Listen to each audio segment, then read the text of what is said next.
ready pala. Baik ya. So this is the yes or no?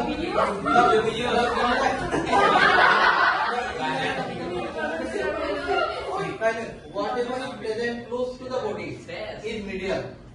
So this part is facing towards the body, medial. This part is facing away from the body, it is lateral.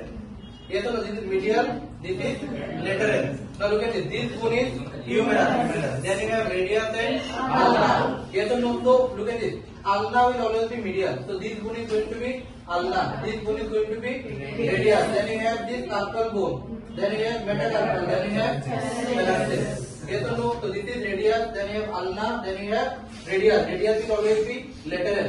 And in the radius, suppose देखो ये क्या है radial bone के आसपास radial nerve आता है and you can feel the radial nerve in the pulse ये तो know that's how you feel pulse where you feel pulse in the radial nerve ये तो know so this is the radius and this is the ulna carpal metacarpal phalanges ये तो good ये